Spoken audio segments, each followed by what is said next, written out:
MSW Media.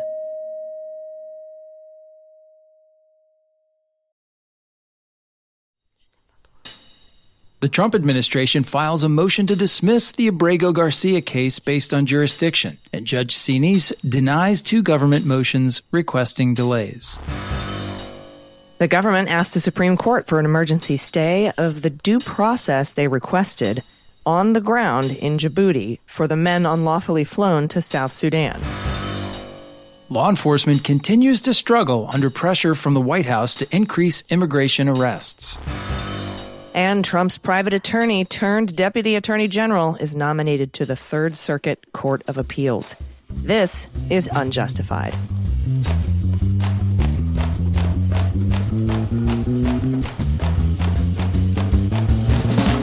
Hey, everybody. Welcome to Unjustified. It is Sunday, June 1st, Rabbit 2025. We are already in June. I was talking to Andy offline and I was like, we're 1/8 of the way there. 1/8 of the way through.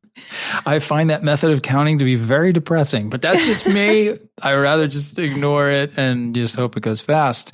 I'm Andy McCabe and, AJ, I have to tell you, last night I went to an event do you know Jonah Bromwich, who writes for the New York Times? Yeah. He had a book reading here in DC. He just put out a book called Dragon on Center Street, and it's about the case of New York versus Donald Trump. Pretty cool book. It was great to hear him talk about it. But I met a bunch of fans of the show last night at the end of the reading. They were all super positive. It was great to meet them. And they seem to really appreciate the information that they're getting from Unjustified every week. So it's great to meet those folks. And thanks for listening and saying hello last night. Yeah, not as cool as the information they got on the Jack podcast, but still very important information. Super nonetheless. Important. I mean, instead of talking about superseding indictments, we're talking about Emil Bovey being nominated to the Third Circuit Court of Appeals. Yeah, but that's information that's important to get out, and that's so cool that you met them. And yeah, I'm looking forward to reading that book. I've ordered my copy from my small local bookstore. I like to do it that way. Excellent. And Excellent. I was there for that trial, and we are recording on the 1-year anniversary of his conviction. Yes. Mm-hmm. Yes, we are. So good time to remember all of the significance of that trial, which a lot of people wrote off at the beginning, like, oh, this is the least significant case against Trump. And that's a position that Jonah, I know, disagrees with. Mm. And sure enough, it's the one that made it over the finish line. And it was a super significant prosecution in and of itself. So anyway, let's jump forward and talk about the many, many things that happened this week. It's another week where we're not getting off easy here with a light show. We do have a lot to cover today. Yeah, indeed. And thank you for filling in for Harry Dunn, by the way, earlier this week on Cleanup on Aisle 45. That was fun. Super fun. I enjoyed it. Thanks for having me. Yep. So with everything going on, we had an incredibly active week on the Abrego Garcia docket. So I think we should start there. Yep. And it all has gone down in the past couple of days, Andy. Starting on May 27th, the government, the Trump administration, filed a request for 30 more days to respond to the Abrego Garcia complaint that was filed back in March. Okay. So this is separate from the discovery that might lead to contempt, right? This is the actual underlying case. Right. And here is what they said. The defendants have responded to requests for production of documents, answered interrogatories, and prepared 4 individuals for their depositions. Defendants have expended significant resources coordinating across multiple agencies, reviewing and producing documents, preparing witnesses, and assessing complex privilege issues within the expedited timeframe. Accordingly, defendants request that this court grant them until June 26th, 2025, to respond to plaintiff's complaint. The same day, Judge Xinis denied their request for more time. She said, today, the very day defendants' answer or response to the complaint is due, defendants move for a 30-day extension of the filing deadline. Defendants expended no effort in demonstrating good cause. They vaguely complain in 2 sentences to expending, quote, significant resources engaging in expedited discovery. But these self-described burdens are of their own making. Ooh, buddy. Yes. Further, as the docket plainly demonstrates, defendants are intimately familiar with the causes of action and of the pending deadline. The court has conducted no fewer than 5 hearings in this case, and at no point had defendants even intimated that they needed more time to answer or otherwise respond. Thus, to say now that additional time is needed to do that which the law requires rings hollow. Accordingly, the motion is denied. Defendants shall file their answer or otherwise respond to the complaint today. Ouch. Ouch.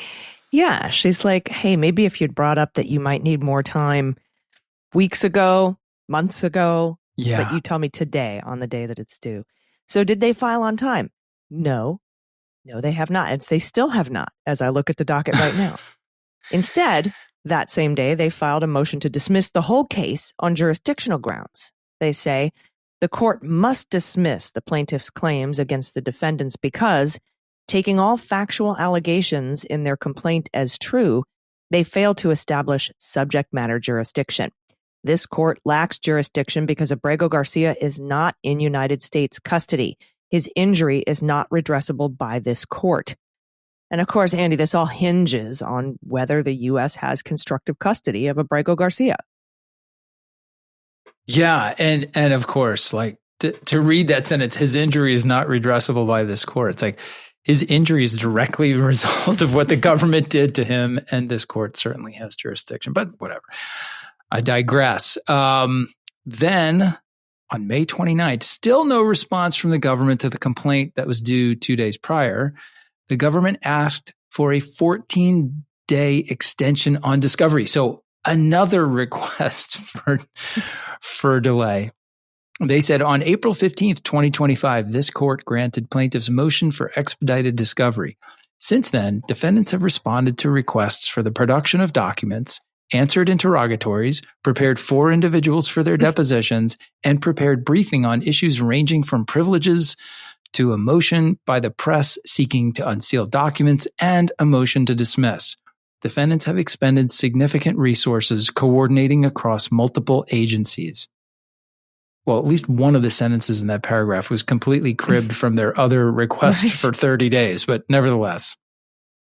They go on to say, completing these tasks has been extremely burdensome on defendants who, through their diligent work, dedicated an enormous number of attorney hours.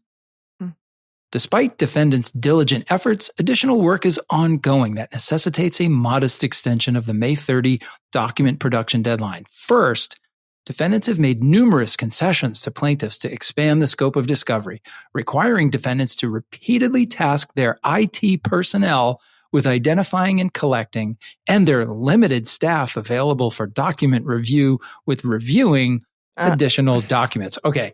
I got to pause here because my head is exploding. Why do you have limited staff? It's the government. It's the Department of Justice. They've got more attorneys there than anywhere. Okay, and if they're understaffed, how come? Yeah, just get more of them to work on this thing that's due. And don't they have 19 law firms that are going to do $140 million of pro bono work for them? That's a lot of backup. Yeah, that's a lot of backup. I've never in all of my life, briefly as a lawyer in private practice for a couple of years before I went into the FBI, and then all of the prosecutions and the litigation around them that I've been exposed to, I have never seen the Department of Justice have the temerity to make an argument to a federal judge that they just can't dedicate any more attorney hours to responding to the court's deadlines. This is like so embarrassing. It's humiliating. I'm stunned. I'm absolutely stunned. Okay. So they go on to say, for instance, plaintiffs asked to expand the date range for documents collected. Defendants agreed. Plaintiffs also asked defendants to collect documents from 10 additional custodians, including 2 cabinet-level secretaries, DHS Secretary Kristi Noem and Secretary of State Marco Rubio. Defendants agreed.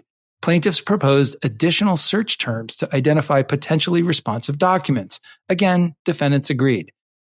Plaintiffs even asked defendants to collect and search documents and records in the custody and control of Attorney General Bondi, including paper records. The court has ordered defendants to do so, and defendants are complying. Yeah, but can I stop you right there? Because they're like, defendants asked for this and we did it. Defendants asked for that and you did it. As you're reading that, I'm like, no, the court ordered you to do that. And they finally acknowledged that. Now, the court ordered us to do it and we're complying. So it blows my mind. And you can't complain about things that you agreed to. Right. That's the idea of agreement. Like, you don't get like goody points for each time that you agree and work non-confrontationally. They asked for something. If you agreed with it without filing a motion to quash the request, then live with it. Like that was your opportunity. But nevertheless, they say, but collecting and reviewing records from high-ranking officials has required time-consuming controls and procedures to ensure security, including a severely curtailed number of document reviewers granted access to sensitive documents. Again, if the problem is you haven't put enough attorneys on these requirements, get some more attorneys. Yeah. You have more. And time-consuming controls to ensure security? Just use a signal chat, man, on a dirty internet line, like you do with war plans. And the insanity that, like, they're up against Abrego Garcia. Like, the United States government is complaining we don't have enough resources to litigate against this all-powerful single immigrant who's not even here in the country because you threw him in a dungeon in El Salvador. Yeah, it's pretty bold. Now, Judge Xinis asked Abrego Garcia's lawyers to respond to that request for delay, and she did it on that morning. And she said, I want your response, plaintiffs, lawyers for Abrego Garcia, I want your response by noon today. And they responded. They said the government was ordered to complete its supplemental production by tomorrow.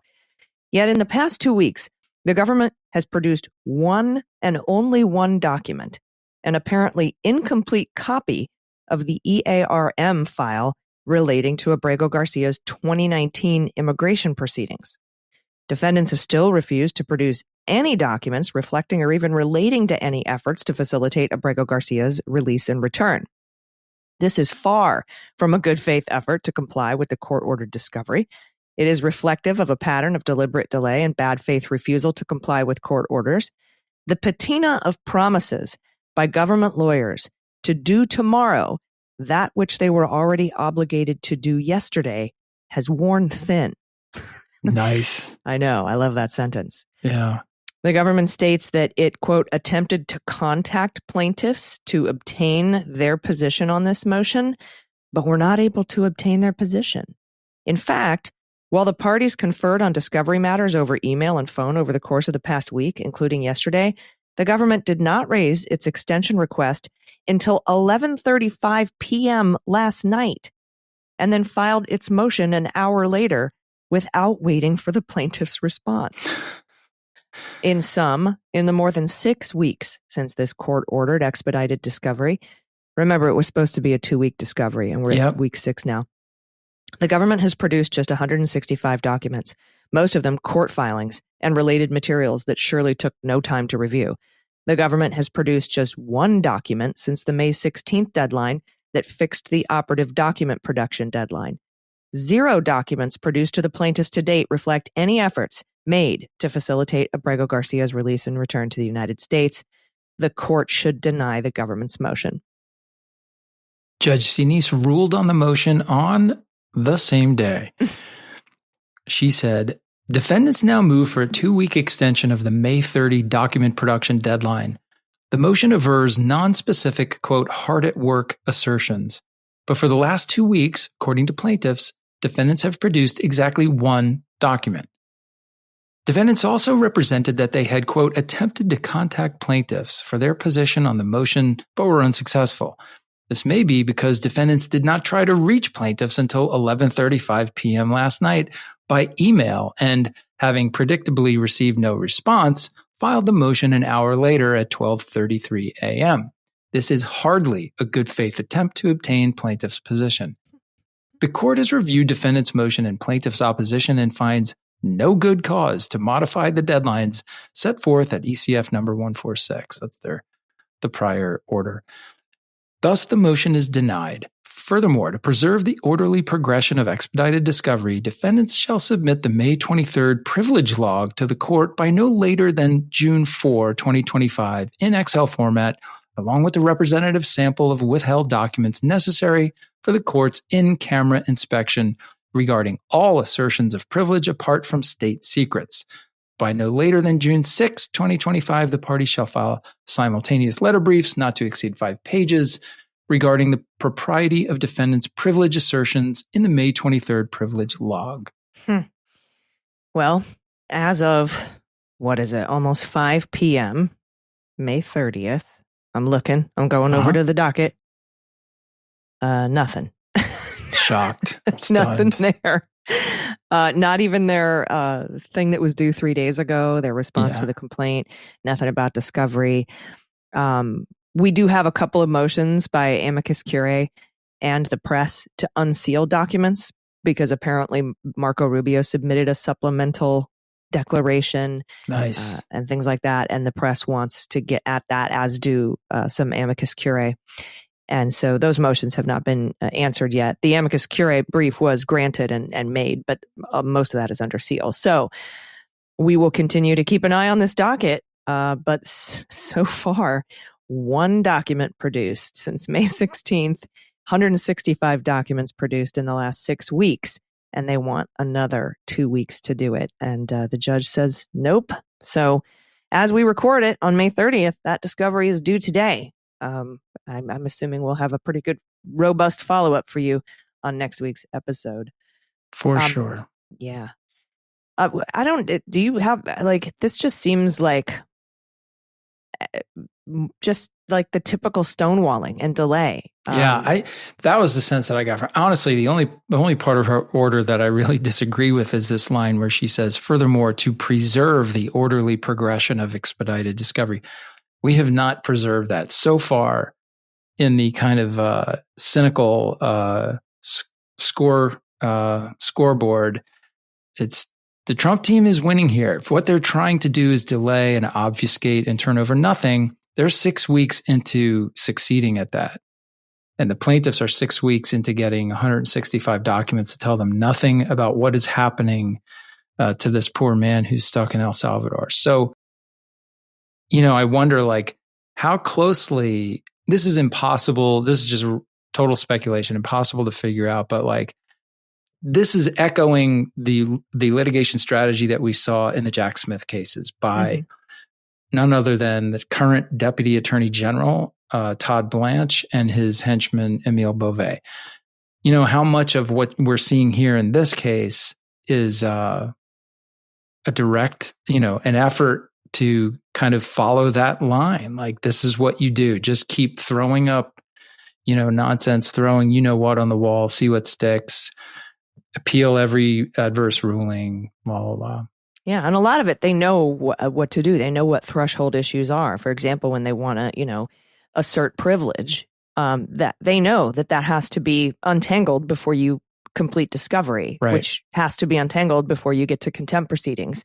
They know that. And so by obfuscating and stonewalling this privilege log that was due a week ago, in Excel format with all the stuff that she can review in camera, they know exactly how to do this. They know exactly how to delay, because there's not much a judge can do to overcome those threshold issues other than just say, hurry the F up and do it now. And no, you can't have any more time. But she knows that if she moves forward without addressing those threshold issues like privilege, that the government will win. The case will get tossed out. So. Yeah, it's really frustrating. I mean, they're just working the system in the most kind of underhanded way. It's not the kind of thing you typically see from a Department of Justice. But of course, you don't typically see a Department of Justice crying poor mouth over we don't have enough lawyers. Yeah, that's I'm just saying I think the bar is much lower than anything that I've seen before. Yeah, agreed.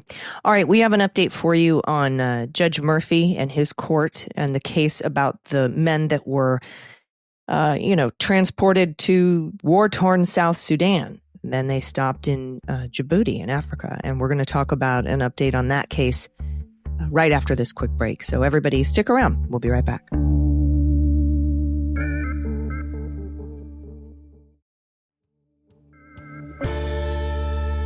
Welcome back. Okay, last week we discussed Judge Murphy's hearing and subsequent ruling in a federal court in Boston that the government had violated his court order blocking the government from sending migrants to third-party countries without due process when DHS sent a plane to South Sudan.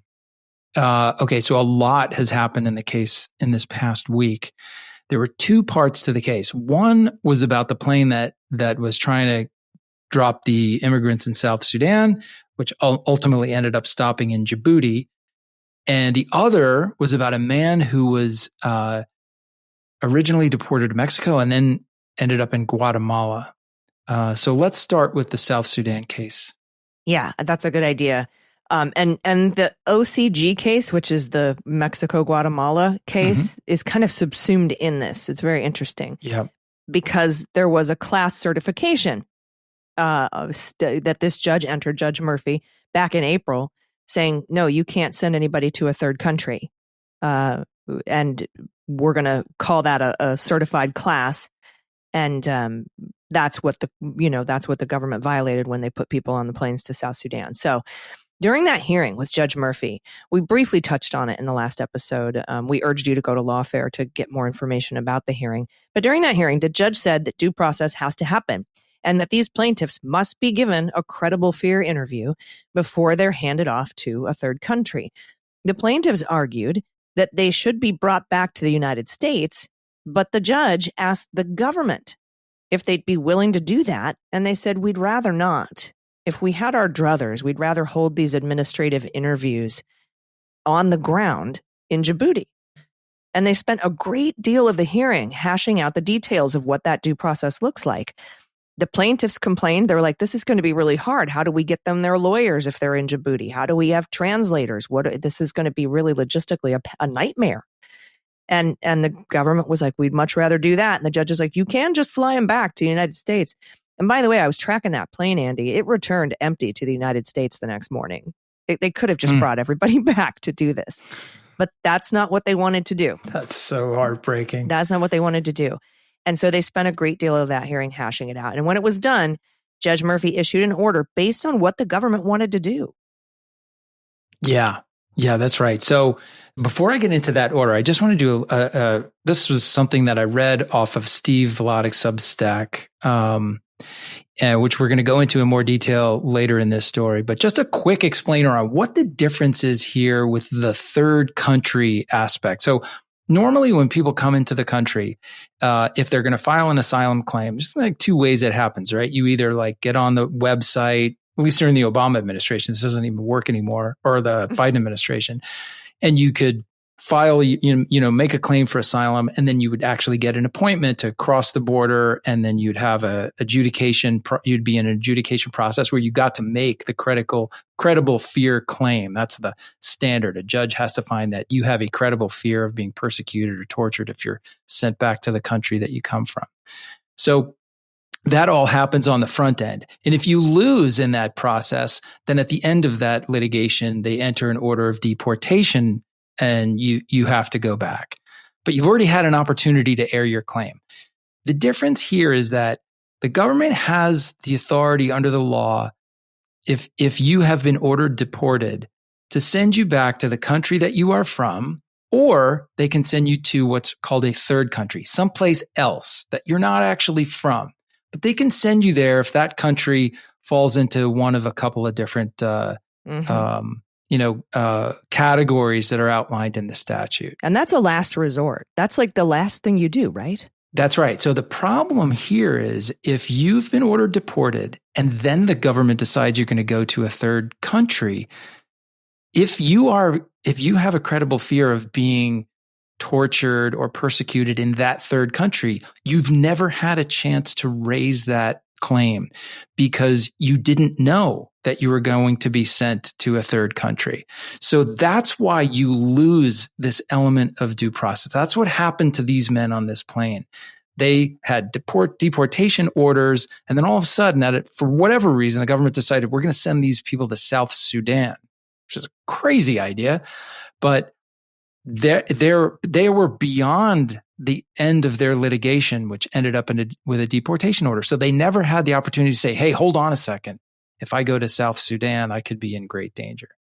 That's why this due process issue in this case is a little bit different than the ones that we've been talking about in other cases. So back to Judge Murphy in this case. So here's his response to the government's motion to stay his order. Okay. He says, defendants have mischaracterized this court's order while at the same time manufacturing the very chaos they decry. By racing to get 6 class members onto a plane to unstable South Sudan, clearly in breach of the law and this court's order, defendants gave this court no choice but to find that they were in violation of the preliminary injunction. Even after finding that violation, however, the court stayed its hand and did not require defendants to bring the individuals back to the United States as requested by plaintiffs. Instead, the court accepted defendants' own suggestion that they be allowed to keep the individuals out of the country and finish their process abroad. Now that, of course, would have happened in Djibouti. Right. Okay. He goes on to say, since that hearing, merely 5 days ago, defendants have changed their tune. It turns out that having immigration proceedings on another continent is harder and more logistically cumbersome than defendants anticipated. However, the court never said that the defendants had to convert their foreign military base into an immigration facility. It only left that as an option, again, at the defendant's request.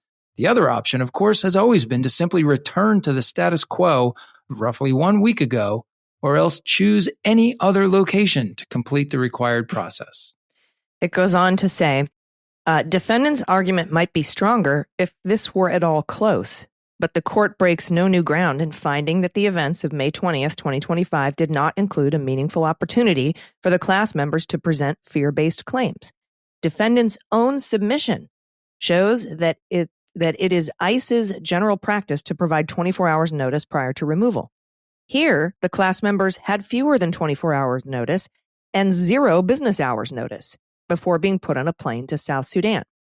Class members appear not to have had any access to counsel. Indeed, a declaration submitted by the plaintiffs alleges that ICE canceled at least one attorney's pre-scheduled meeting with her client. It cannot be said enough that this is the result the defendants asked for. And he quotes the defendants. He quotes the DOJ when they said, quote, I think we can certainly agree that any remedy should be narrowly tailored. I don't know that return to the United States would be required to carry those interviews out. I think those could probably be conducted abroad, unquote. For the foregoing reasons, defendants' motion for reconsideration and for a stay pending appeal are denied.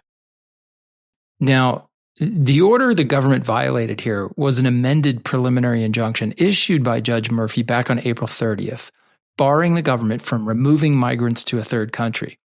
The government appealed to the First Circuit, who denied them a stay of the order.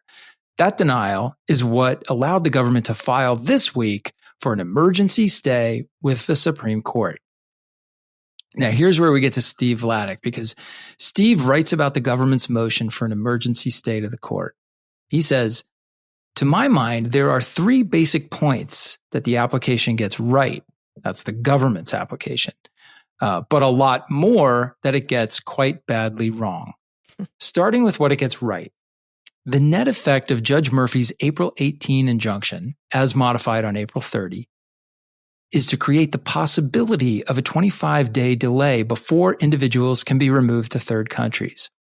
There is a colorable argument, albeit one that I don't think is self-evident, that 8 U.S.C. Section 1252, which is the law that provides for third country deportations, divested Judge Murphy of the power to issue class-wide injunctive relief requiring notice and an opportunity to seek CAT relief. CAT refers to the UN Convention Against Torture, and CAT relief includes notice and the opportunity to object to third country removals on the basis that they credibly fear torture or other forms of cruel, inhuman, or degrading treatment if removed to that country. Okay. So what Steve Vladeck is saying here is that there is actually a potential argument that the government makes that Judge Murphy doesn't have the power to issue a class-wide injunction on cat relief.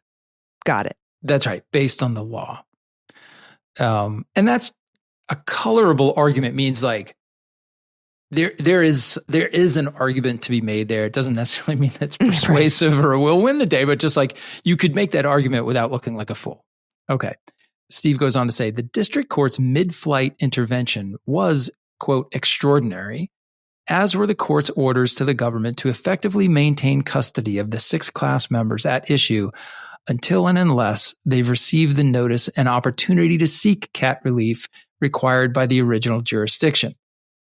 So that's kind of a second thing that he's pointing out, that the government could not unreasonably argue to the Supreme Court. Like, the court essentially went pretty far in what they ordered the government to do or refrain from doing. Mm-hmm. He goes on to say, in the abstract, then, the government has a non-laughable case that it might win on the merits and that it's being harmed in the interim. That, of course, is a reference to the standard to stay the court's order. Right, not to win on the whole case writ large eventually. But again, this is the government asking the Supreme Court to stop, or block this judge's order, and showing in your application that you're likely to win on the merits and that you're being harmed unless the order is blocked and stayed. That's the standard that the Supreme Court will apply. Mm-hmm. But leave it to Trump's DOJ to take a non-laughable case and make it laughable. Right. Because here's what they got wrong, according to Steve Vladeck. Again, you got to subscribe to One First if you haven't. Yeah, it's truly the best. He says the claim that Judge Murphy invented procedures for notice and resolving entitlement to cat relief is just wrong. Murphy's actions closely mirror and indeed are based upon existing regulations for reinstated orders and motions practice. The only genuine innovation is the 10-day minimum between notice and removal. The claim that Judge Murphy kept moving the goalposts is more than a little galling, given the government's own behavior. Clarifying that the injunction bars use of Department of Defense resources, and not just DHS resources, is not moving the goalposts. Reiterating that Libya and Saudi Arabia are covered by the April 18th injunction like any other third country is not moving the goalposts. And holding that the government violated the 10-day notice requirement in the case of the 6 class members being removed to South Sudan is not moving the goalposts. It's throwing a flag. Yeah, and probably the most egregious claim the government made to the Supreme Court is in its filing is that Judge Murphy forced DHS either to repatriate the 6 deportees or to detain them at a U.S. base abroad. That's the location in Djibouti. The transcript shows that DHS counsel asked to complete reasonable fear processing overseas so as to avoid return. Judge Murphy adopted that proposal verbatim and allowed, but did not compel, repatriation. Yeah, that one blew me away.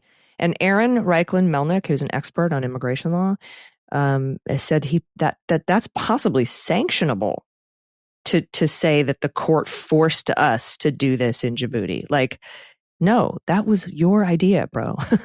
It's really very close to that line of an intentional misrepresentation. Yeah. It'll be interesting to see how the Supreme Court comes back on this. And the last issue that Steve Vladeck notes in One First is he says, finally, the government suggests that Judge Murphy has claimed the power to order the return of any class member. But as noted above, exactly one person has been ordered returned, and that's OCG. That's what we mentioned before, the person who went to Guatemala via Mexico. And only after DHS admitted that it had removed him without any notice or fear inquiry, and after discovery showed that its earlier declaration was completely bogus because they had said, OCG told officers he loved Mexico. They did, yeah. And they were like, show me where that says that. Oh, we can't find him. Oh, it looks like it wasn't said. And Steve talks about this. He says OCG is the second part of this case. And at first, OCG was removed to Mexico before Judge Murphy entered his restraining order, based on the government's claim that OCG had stated, that he did not fear being sent to Mexico. But the government has since filed what's called a notice of errata, which is a we screwed up filing, suggesting that it has been unable to identify any officer who asked OCG whether he feared being removed to Mexico, or who had even informed OCG that he faced imminent removal to Mexico. And on May 23rd, almost a little over a week ago, Judge Murphy ordered the government to take all immediate steps to facilitate OCG's return, which, by the way, the government has filed something with the court saying they're in the process of doing that, of chartering a plane to get OCG out of Guatemala. So they recognize that. And to say that, oh, you're just overbroad with this whole class thing, you know, it's like, no, there's one guy we're trying to return to the United States. Honestly, I'm kind of stunned that they admitted their error here. I know. I've never thought I would see a notice of errata from this government. Right. And it must be because when they looked back at the statements they had made to the court, they were just like, oh my God, this was absolutely wrong. Well, I think there was evidence that the opposite was true, right? There was evidence in an immigration hearing that he feared Mexico because he had previously been raped and kidnapped there. That's right. And so the evidence, like, it's all there in black and white. Yeah. There was and they just got caught. No explaining this. And this is from a group of people who will explain away anything. Right. There was no explaining this other than just like, okay, you got us. We'll go bring him back. Yeah, for Crazy. Sure. All right, we'll keep an eye on both of these cases. And of course, Boasberg's docket too. Nothing much happened there, but that's with the original JGG going all the way back to the March 15th, turn the planes around, contempt, which was stayed. We don't really have any significant updates there, but we'll keep you posted on all of that. I'm sure we'll get more information this week. We haven't had a quiet week since we started. Nope.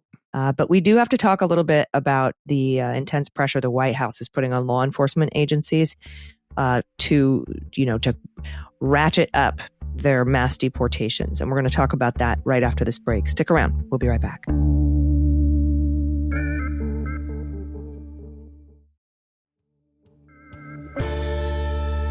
All right, everybody, welcome back. Let's talk about what's going on at the FBI, Andy. Yeah.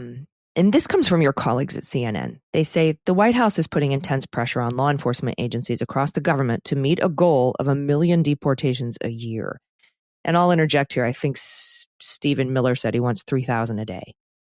That's led to a surge of agents and officers across the federal government focusing their attention on arrests and deportation efforts, and in some cases, straining resources. And you and I have been talking about this for weeks and weeks now. Mm-hmm. Right. It's like, I think I remember one of the first discussions we had to kick off this straining of resources was when they took the whole Joint Terrorism Task Force and assigned them to ICE, right? Right. At the FBI, hundreds of agents have been reassigned to immigration-related duties, raising concerns among agents that the shift could hinder important national security investigations, including into terror threats and espionage by China and Russia. Now, top FBI officials have provided little guidance to field offices on how agents are expected to increase immigration arrest numbers while also working their top priority cases. That's according to the sources. And here's the kind of the twist, and this is the buried lead. FBI agents have been told by their supervisors not to document moving resources away from high priority cases toward immigration-related work. That is so concerning. I repeat, they have been asked not to document what they're doing at the FBI as it relates to moving resources away from high priority casework to immigration related casework. And that is just like, if that's true, that is just like an on the ground acknowledgement of we're doing the wrong thing here and we don't want any records of it, which just the idea of doing that is it just injects a level of subterfuge and falsity into the organization that is just incredibly corrosive. And I think the Supreme Court gave them a boost, gave the this particular administration a boost in their efforts to deport more people. I honestly am sure this just probably has to do with the fact that Obama and Biden deported more people than Trump is deporting, and that makes him really mad, and he wants to be number one at deporting people. And so they're having a real hard time. But on Friday, unfortunately, the Supreme Court granted the government's request for an administrative stay pending appeal in the temporary protected status. People here legally under the Biden administration, they were granted asylum on parole status, right? Temporary protected status. About 1 million people just today have lost their legal citizenship. And that's where I think they're going to go to beef up their deportation numbers. Do you know what I mean? For sure. Yeah. These are mostly people from Venezuela and Afghanistan. Cuba, Nicaragua. Yep. And so they were here. They didn't Honduras. they didn't have like green cards or long-term visas, but they had this TPS, this temporary protected status, which means you can't be deported to the country you're from while you have TPS. So wipe out the TPS, which is what the Trump administration has done. And that makes all those people here like overnight, you're here without status, i.e. we can deport you. Yeah. And even if the good guys win this case on the merits, these people will be gone by then. Mm-hmm. At least That's a right. great number of them. So I've also heard in the last few days that the FBI director has decided to offer agents overtime for working, I guess, on immigration matters, which is also weird because FBI agents cannot earn overtime. You get something called, you get a certain percentage of your salary as what they call availability pay. And that's what acknowledges and compensates you for the fact that you're basically on duty 24 hours a day. I gotcha. He's also offered to give people who work immigration and detention cases until the end of this fiscal year the chance to move to offices of their preference.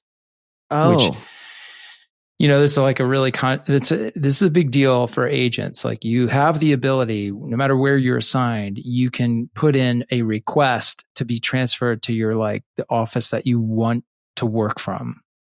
Mm-hmm. So maybe you're stuck in New York and you really want to be in Salt Lake City. You kind of like the military, like that. You got orders. You designate Salt Lake City as your office of preference. And then at some point in your career, once you get senior enough, you get high enough on the list, you could be sent there. Every year, the director has to decide how many transfers he's going to allow to be used for these sort of voluntary moves. The numbers get very small and the budget is tight. It's also tough to manage the workforce if you're allowing people en masse to just start showing up at different offices. You create so this is like one of those decisions that seems probably clear to him. Like, yes, it will serve as an incentive for agents to do something that normally they probably wouldn't want to do, but you're creating a huge problem in the future. But this is not a group that really leads the Bureau with a great eye on the future. No. And when we talk about, moving people away to immigration from other FBI priorities, we're talking about past priorities because they have some new priorities now that are a little different. And you have that story, right, from our friend Joyce? Yeah, that's right. So Joyce Vance writes for her newsletter, Civil Discourse. This entry came in under Not Your Mama's Bureau. I love Joyce. I do too. She says, recently FBI Director Kash Patel and his deputy Dan Bongino gave an exclusive joint interview to Fox News host Maria Bartiromo. Despite the friendly venue, it did not go well. The criticism from the right was fast and furious. The Twitterati conspiracy theorists wanted to see more prosecutions of Democrats who weaponized DOJ and other parts of government. And weirdly, people who visited Epstein's sex island, that would be Jeffrey Epstein, the Twitterati, they seem to assume that they're all Democrats or maybe MAGA faithless Republicans. Mm-hmm. In a clarifying tweet, Bongino said he and the director, quote, made the decision to either reopen or push additional resources and investigative attention to 3 cases. The DC pipe bombing investigation involving bombs found ahead of the January 6th riot outside of the DNC headquarters. Now, of course, before joining the FBI, Dan Bongino asserted that it was an inside job. So basically accusing the FBI of having placed the pipe bomb. Thanks, Deputy Director Bongino. The second case is the discovery of a bag of cocaine in an area frequented by visitors to the White House during the prior administration. Now, this bag of cocaine is frequently linked to, people tried to link it to presidential son Hunter Biden's acknowledged cocaine use, although the discovery of the bag in the White House postdates Hunter's recovery, and no evidence linking it to him or any other Biden family member has ever surfaced, despite Trump's insinuations. You know, Ronnie Jackson was running a pill mill out of the White House. Okay, under the Trump administration. Number two, there's a big New York Times story out this weekend about how much, how high Elon Musk has been while he's been the head of Doge. That came out today. Oof. Ketamine, cocaine, ecstasy, Molly. Like he showed up with a black eye today. He said his son kicked him. He got just punched by his 5-year-old son or some BS. But it was a Tesla owner. But my God, I wish it was me. No, I'm kidding. Take that back. I just to investigate this baggie of cocaine from years. It's mind blowing. Oh yeah. And the third case, this is a great one, is the leak of the opinion in Dobbs, the Supreme Court case that reversed Roe versus Wade. And Joyce points out that there's at least some reporting suggesting that the leak was the work of a conservative. So who this renewed case would go after is not really clear. Martha Alito. Be careful. Yeah. So, because of the leak or the cocaine? I don't know. Which one are you? Oh, because of Just kidding. Don't answer that. Do not answer that. I'm your attorney. Don't answer that. Well, let's see what flag she flies this week. So, the insanity of this announcement by Dan Bongino, of course, on his own private social media, but put that aside, is only one of these is actually an FBI case. That's the pipe bomb. The pipe bomb case is not solved, which doesn't surprise me because these cases are not easy. But the idea of going back with fresh eyes and reevaluating what's been done in that case and trying to come up with new strategies, maybe putting new resources on it, not a terrible idea. Not a terrible idea. That you do this with cold cases periodically. So I don't have a problem with that one. What I do have a problem with is the fact that he said in his announcement that these were cases that he and Patel believe there was a great public interest in because they involved public corruption.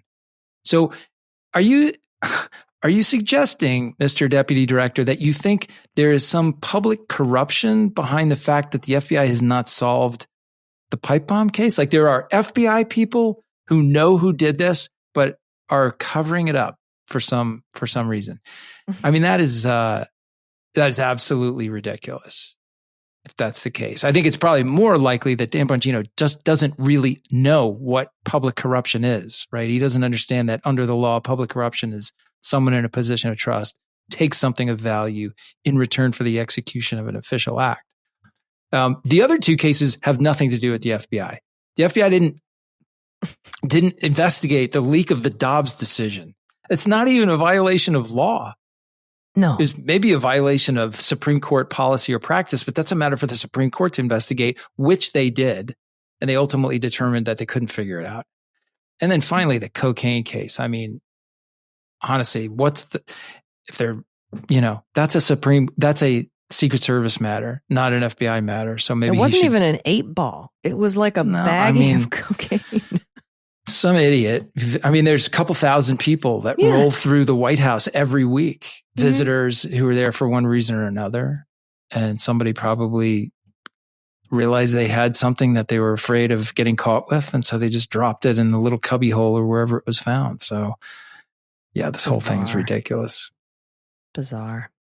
All right. We have one more quick story here for this segment. This is from the Times, and this is about judicial threats. And this is from Matthias Schwartz. He writes, threats against federal judges have risen drastically since President Trump took office, according to internal data compiled by the U.S. Marshals Service. And we've known that the threat to judges has increased, but Schwartz here comes with the numbers. He says in just a 5-month period leading up to March 1st of this year, 80 judges have received threats, according to the data. Wow. And then over the next 6 weeks, an additional 162 judges received threats, a dramatic increase. That spike in threats coincided with a flood of harsh rhetoric from Trump himself sometimes, criticizing judges who have ruled against the administration and in some cases calling on Congress to impeach them. Many judges have already spoken out, worrying about the possibility of violence and urging political leaders to tone things down. We've covered this a little bit on the Daily Beans. We've talked about the pizzas showing up at people's houses and the judges saying, it seems, silly. Oh, you got pizzas delivered to your house. But that is a we know where you live message is what exactly that is. And it's very frightening. There's a lot of swatting. There's a lot of terrible things going on, so much so that when the Judicial Conference met recently, they actually talked about the possibility of having the U.S. Marshals come up under the judiciary, or at least have the judicial branch appoint the head of the U.S. Marshal Service, because they needed a better protection. And they're afraid that under Pam Bondi's tutelage, that they won't get it, and that they might actually be called to do nothing in the cases, if the threats increase. They might be asked, Pam Bondi could ask them to stand down. And as we also know, marshals are in charge of carrying out contempt orders. So that's another issue. Now, it is very important to note that the judicial branch can't just claim this. This has to be something that's passed by Congress. But that they were having those discussions. Yeah, it's and pretty bringing remarkable. and that they were bringing their concerns to Chief Justice John Roberts at a breakfast is like, wow. I never thought I would hear the very conservative Judicial Conference saying they need more police protection and that they're very interested in having control over at least the head of the U.S. Marshal Service. Yeah, I mean, the numbers are really concerning. And, Pam Bondi goes on Fox News and reiterates Trump's attacks on judges every time a ruling comes out that goes against the administration, which I saw some data on that just recently, that there was 182 times courts have ruled against the government in all these cases since the inauguration. And that's a number that just keeps climbing every day. So, yeah, I mean, it doesn't surprise me that they're losing faith in the Attorney General of the United States to do what is necessary to protect them, which is that's stark, staggering. Yeah, that they think that the Attorney General would ask the marshals to stand down in their protection of judges. Yeah, like wow, blew my mind. She invites that speculation by her own conduct and by her own public statements. So, but these sound like things I would come up with in my head in 2016, not something that they would be discussing at a judicial conference. Yeah, sure. Yeah, and the threat is real, and the threat is here. Also, I don't know if you saw Bongino's very sad day on Fox News, complaining about how he's basically divorced from his wife, and he has to sit and stare at 4 government walls all day. Government walls. You could get up out of your office and go do some work, I guess. But go talk to actual government people. Yeah, go meet the people. Do that. Try that. But he was very, very sad, almost in tears, about how hard this job is. I guess podcasting, and no shade to podcasters, doesn't prepare you for the awesome responsibility of the deputy director of the FBI. But I will say, being the deputy director of the FBI does prepare you for the awesome responsibility of podcasting. Yeah. Yes, it does. Thank you for that turnaround. I was like, man, where's this going? Oh man, I saw it. I've been talking about that since yesterday, that bizarre interview, like where I thought the interviewers, now these are Fox sitting on the morning show couch people. I don't know who they are, but that's where they seem to work. And they're looking at him when he's saying all these things, and they're like, you could tell they're just kind of like, oh my God. When he started talking about getting divorced from his wife, he's like, but we're not actually divorced, It's not very alpha. I don't know. I feel like his wife learned about the impending divorce yesterday on television, which seems really weird. But nevertheless, I mean, Dan, it's a hard job, dude. I don't know who told you that it was going to be easy. It's the hardest job I've ever had in my life. You should write him a letter. Maybe send him a little sympathy card or something. Maybe. Yeah. I mean, it's pathetic, the things he said. And then it was kind of funny. He was like, sometimes we're here until 7:00 at night. I'm like, dude, that's an early night home. That's when I was there at the VA. Come on. These guys are just not, well, whatever. Don't ask him to work that overtime, Kash Patel. He talked a lot about how he doesn't like the job. And, when people ask him if he likes it, he says he doesn't. He's only doing it to sacrifice for the greatness of America or whatever. In this whole diatribe, he didn't manage to say one good thing about the FBI or FBI people or this opportunity. They noticed. That is so sad. I mean, yes, it's a super hard job and it wrecks your personal life, and anyone who's done it. I'm not the only one who had that experience. Everyone else has done it, has experienced that as well.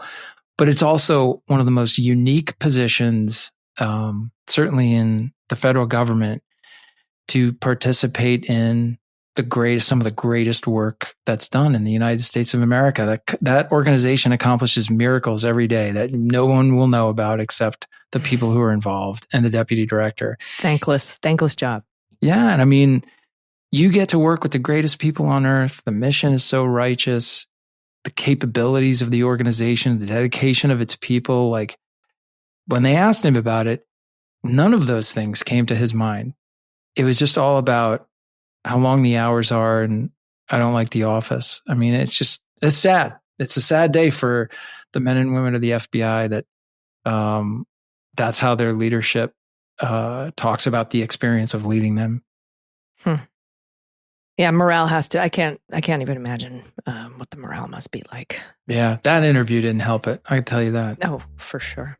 All right, we have one more quick story we need to get to, and some listener questions, but we have to take one last quick break. Everybody stick around. We'll be right back.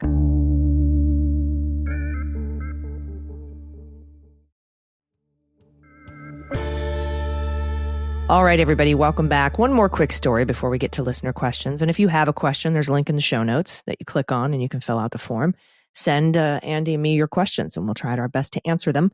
But we have this one quick story from Reuters. Trump said on Wednesday that he's going to nominate Justice Department official Emil Bovee, a lawyer who defended him when he was convicted of criminal charges a year ago today over hush money paid to a porn star to interfere in an election. He's going to nominate that guy to serve as a federal appeals court judge. Trump announced in a post on social media, Truth Social, that he named Bovee the Principal Associate Deputy Attorney General. I'm sorry, I think I called him the DAG in the intro. He's the pay DAG. He was the acting Deputy Attorney General, to serve as a life-tenured judge on the Philadelphia-based Third Circuit U.S. Court of Appeals. Bovee represented Trump, like I said, at his criminal trial in Manhattan last year alongside Todd Blanche, who is the DAG, the Deputy Attorney General. In a confrontation, to remind you, that sent shockwaves through the legal profession, Bovee in February instructed prosecutors within the Manhattan U.S. Attorney's Office, where Bovee used to work, to drop a corruption case against New York City Mayor Eric Adams. Bovee's order to dismiss the Adams case prompted 11 prosecutors in Washington and New York to resign, a lot of them very conservative.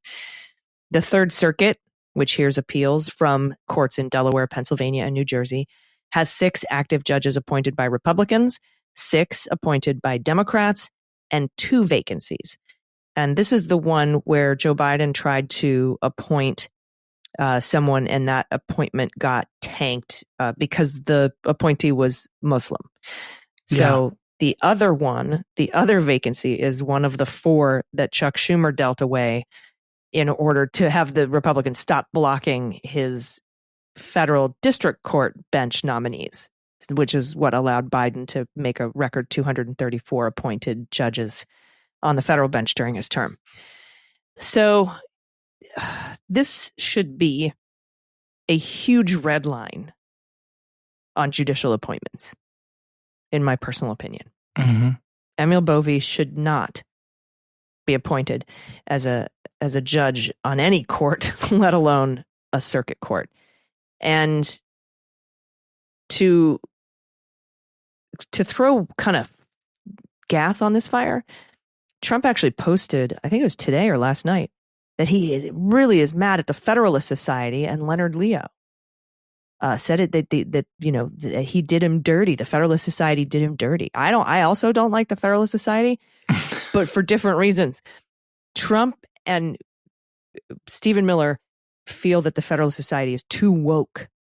I think they're probably particularly mad at Amy Coney Barrett, for example, and any of the other Trump judges who have ruled against him that have been receiving threats and would like to have the marshals up under the judiciary. Yeah. But just wild that Emil Bove. Ugh.